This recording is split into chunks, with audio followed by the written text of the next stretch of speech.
Bismillahirrahmanirrahim. Assalamualaikum warahmatullahi wabarakatuh. Nama saya Muhammad Aziz bin Azhari, nombor matrik 058290. Saya nak terangkan tentang tajuk pengumpulan Al-Quran.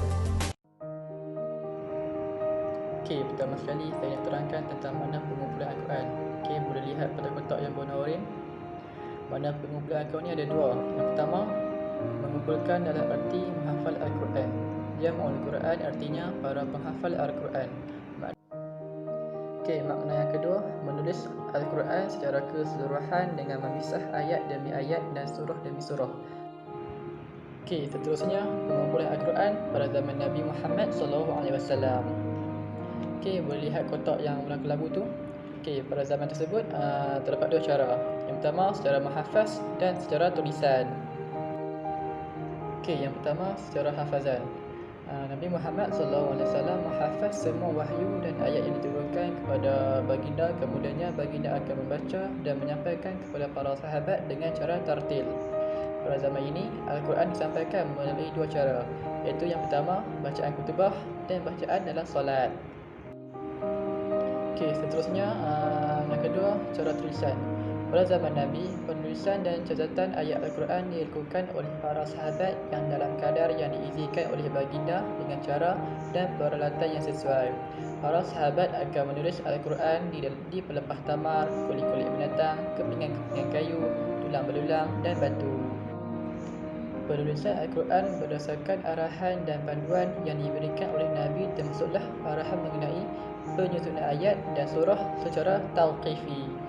Penyusunan secara tauqifi adalah mengikut petunjuk dan arahan yang diberikan oleh Rasulullah SAW dan baginda mendapat perintah daripada Allah SWT.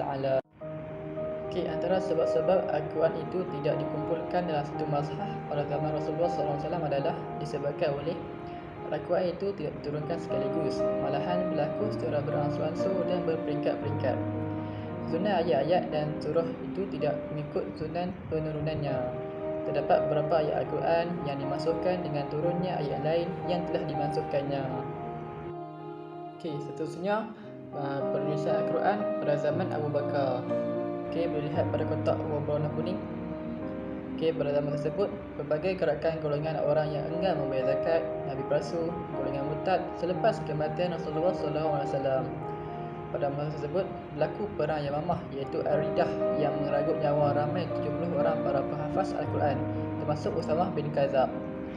Sayyidina Umar berasa bimbang lalu bertemu dengan Sayyidina Abu Bakar dan mencadangkan agar Al-Quran itu dikumpulkan dalam satu mushaf. Sayyidina Abu Bakar mengarahkan kepada Zaid bin Sabit supaya mengetuai kumpulan mengumpulkan Al-Quran, dibantu dengan Ali bin Abi Talib, Ubay bin Ka'ab dan Uthman bin Affan. Antara sebab Zaid dipilih adalah beliau seorang penghafaz Al-Quran dan penulis wahyu yang paling terkenal pada zaman Rasulullah SAW. Beliau pernah menghadiri majlis tadarus Al-Quran antara Nabi dan Jibril AS. Beliau seorang yang berfikiran matang, sangat warak dan patuh kepada agama. Beliau mempunyai budi pekerti yang mulia dan terkenal dengan sifat amanah. Antara kelebihan pengumpulan Al-Quran pada zaman Abu Bakar adalah ia dikumpulkan hasil dari usaha dan pemeriksaan yang teliti dengan disepakati oleh jumhur ulama tentang kesahihannya. Ayat-ayat di dalam mushaf ini tidak termasuk ayat yang telah dimansuhkan.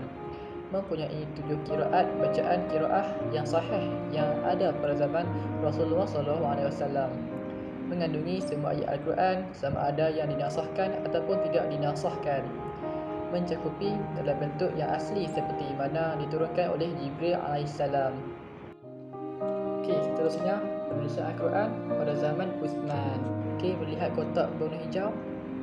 Pada zaman tersebut, Empayar Islam berkembang luas. Para sahabat dihantar ke negara-negara Islam untuk mengajar Al-Quran dengan mengikut bacaan mereka sendiri. Perbezaan bacaan menyebabkan orang Islam berselisih faham menyalahkan bacaan orang lain sehingga berlaku perpecahan umat Islam.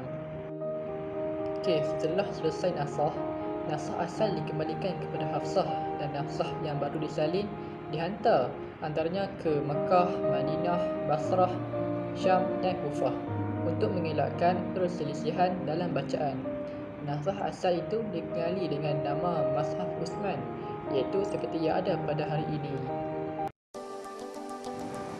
Okey, saya harap penerangan tadi dapat memberi manfaat kepada semua orang. Sekian, terima kasih.